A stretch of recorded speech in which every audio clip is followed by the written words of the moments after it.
Hello, and this is the first talk on how the heart subdivides to form the four-chambered heart, and we get a single atrium transitioning to become the right and left atria. Now, there are going to be several linked talks with this one: splitting of the ventricles, splitting of the atria from the ventricles, and partitioning of the outflow tracts. We're going to address each of these topics separately, but it's important to underscore all of these processes are happening at the same time. So we're going to start with partitioning of the atrium. And the first thing I want you to know is that on this slide, on the left, we're looking at a view of the heart from the left. So we're looking from the left atrium towards the right part of the atrium. And on the right side of the screen, we're looking at the heart from its anterior view. So we've taken the anterior surface of the heart off in a coronal plane, and we're looking at it from the front.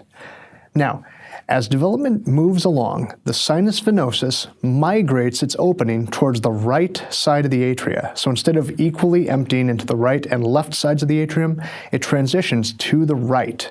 And that's going to be important because the flow of blood thereafter has to move from the right side of the atrium to the left side of the atrium, as is indicated by the red arrow.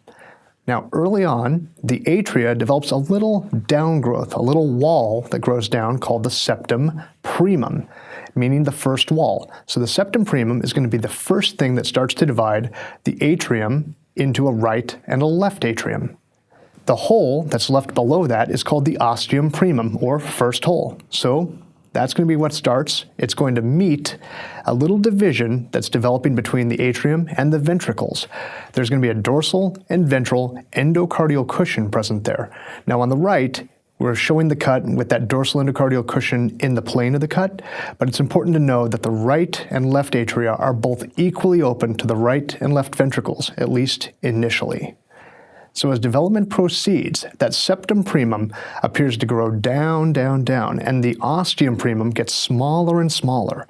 Now, as the dorsal and ventral endocardial cushions grow closer together, they're going to narrow that ostium primum tremendously, and that's going to cause a major problem, because if the blood cannot flow from the right side of the atrium to the left side, we've interrupted blood flow through the embryonic heart, broken our cardinal rule, and the embryo is going to die. So, how does the body fix this? It fixes this by making another hole. The ostium primum gets narrower and narrower, but small little holes develop in the septum primum that are going to enlarge and eventually perforate to become a single hole called the ostium secundum, the second hole. So as the ostium primum gets narrower and narrower, a little more cranially, we get the ostium secundum, and that allows blood flow to continue from right to left across the atria. So the ostium primum getting smaller and smaller, ostium secundum getting bigger and bigger. Now, one thing to note at this point is we've got oxygenated blood coming from the placenta up the inferior vena cava into the right atrium, and from there it passes into the left part of the atrium. And that well-oxygenated blood then passes down the left side into the developing ventricle. Now nearby, we've got the superior vena cava bringing blood into the right atrium as well, and that poorly oxygenated blood is preferentially directed down to the right side of the ventricle, which is going to be, at least at first, the bulbus cordis. So we've already got a little bit of a partitioning of oxygenated blood to the left and poorly oxygenated blood to the right. So the ostium primum gets smaller and smaller as the endocardial cushions grow together, and we start to get an atrioventricular septum. And eventually, we've got nothing but the ostium secundum in the septum primum. Now, all seems well enough, but we get something else happening. That ostium secundum starts to get closed over by another structure, and that's going to be called the septum secundum. The septum secundum, or second wall, is going to grow in and start to cover the ostium secundum. And a little preview, that's going to risk shutting off blood flow through the embryonic heart. So let's see what the embryo does to deal with that. What it's going to do is keep getting larger, and the septum secundum comes from the fact that to get larger, the atria literally have to pull parts of the sinus venosus into their wall. So as the right atrium gets larger, it pulls the sinus venosus and part of the venous system into its wall. That's shown here in purple. And it's going to move the superior and inferior vena cava closer and closer into the right atrium until they have their own separate opening. So initially, the sinus venosus has a single opening into the right side, and the right atrium receives that blood. Better oxygenated blood coming from the inferior vena cava and placenta, poorly oxygenated blood only coming from the superior vena cava. Now note that on the left side, we have an opening for the pulmonary vein, the blood flow from the lungs. As the left side needs to get larger, it's going to pull the wall of that pulmonary vein in until it actually pulls the whole wall in, and we're left with 4 separate pulmonary veins as tributaries. So a little further along, purple is showing where the sinus venosus got pulled into the right atrium, and lighter purple is going to be showing where the pulmonary vein got pulled into the left atrium. Now, in the process of moving into the right atrium, the sinus venosus forms a wall, and that is that same septum secundum we saw just a bit earlier. So let's return to a little bit more similar picture to what we saw before. But one thing before we move on I want to note is that as the sinus venosus moves in, we get separate openings for the superior vena cava, inferior vena cava, and the blood drainage from the heart itself, the coronary sinus. And that's all going into the right atrium. And pulmonary veins to the left atrium. That's going to be more or less how the adult atria are laid out. So let's return here. The septum secundum has enlarged, and it's now covering the ostium or foramen secundum. That's a problem, because we're going to start to narrow that flow and prevent blood from flowing from right to left and kill the embryo. The way that we're going to deal with this is because it doesn't quite cover the septum primum. There's a tiny little flap hanging out there.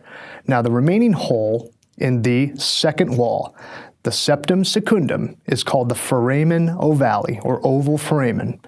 So the oval foramen is a gap in the septum secundum.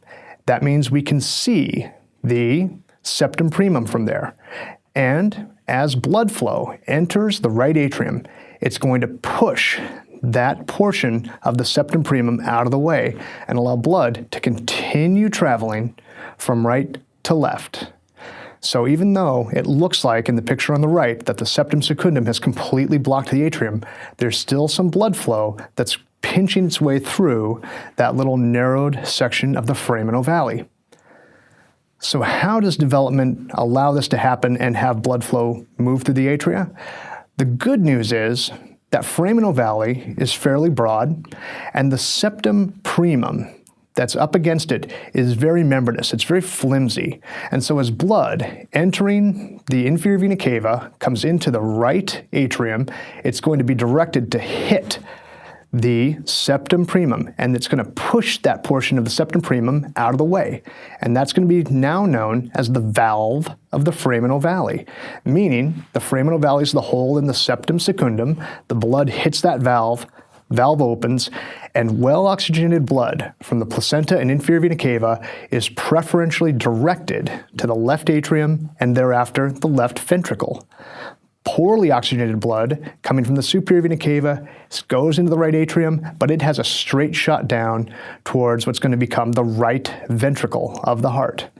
So this is what allows blood to flow through the embryonic heart.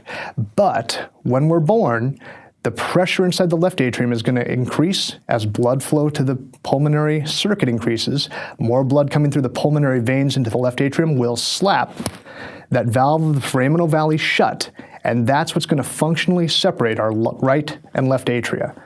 So let's just take a second, past all that crazy terminology, to appreciate the fact that our body has come up with a hack to get around the fact that we need to have linear flow of blood throughout our entire embryonic development, yet transition to a separate systemic and pulmonary circuit the minute we take our first breath. Pretty amazing. What can go wrong? Well, we can have a variety of atrial septal defects. The most common is going to be a too broad ostium secundum. The ostium secundum is too big and therefore remains open. It can't be covered by the septum secundum as it grows in. Next most common is an ostium primum defect, where the ostium primum doesn't completely seal shut at the base of the atria. And least common are sinus venosus atrial septal defects. These are little holes at the point where the superior or inferior vena cava enter the right atrium. Now, atrial septal defects do create turbulence, and therefore you're going to hear a wide, fixed, split S2 murmur with these atrial septal defects. Very small defects, however, may be asymptomatic or have a very, very subtle murmur. So do get some practice on detecting those murmurs when you're working through your clinical skills and auscultation. Now, another defect that can occur is a patent foramen ovale, where the valve of the foramen ovale does not completely shut up against the septum secundum, and we have a little bit of potential blood flow between right and left atria. It's frequently asymptomatic because increased pressure on the left side of the heart keeps it pressed against the septum secundum. But if I have increased pressure on the right side of my heart, for example, as board exam question writers love to say, I've gone scuba diving. I go scuba diving, all that water pressure is pushing on my limbs and increasing the blood pressure going to my heart. That increased right-sided pressure can reopen the foramen ovale and cause a shunt of blood from the right to the left. And the other favorite thing that board review or board exam writers like to do is say that therefore I can have a stroke because a deep venous thrombosis goes to my right atrium, and instead of going to the right ventricle and lungs, causing a pulmonary embolism, at that point it can travel to my right atrium, left ventricle, up into my arterial system and wind up in my head. So common board question for an uncommon clinical anomaly, but that can happen when you have a patent foramen ovale. Now, the patent foramen ovale, let's put a picture with it. On the left, we've got two pictures depicting the typical appearance.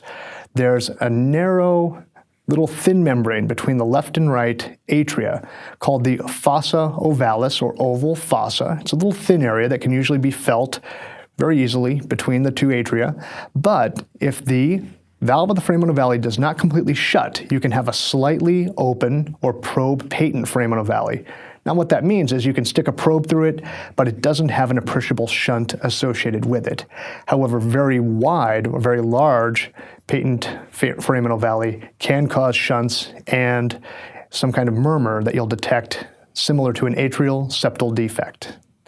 Thank you very much for your attention, and I hope that clarified things just a bit.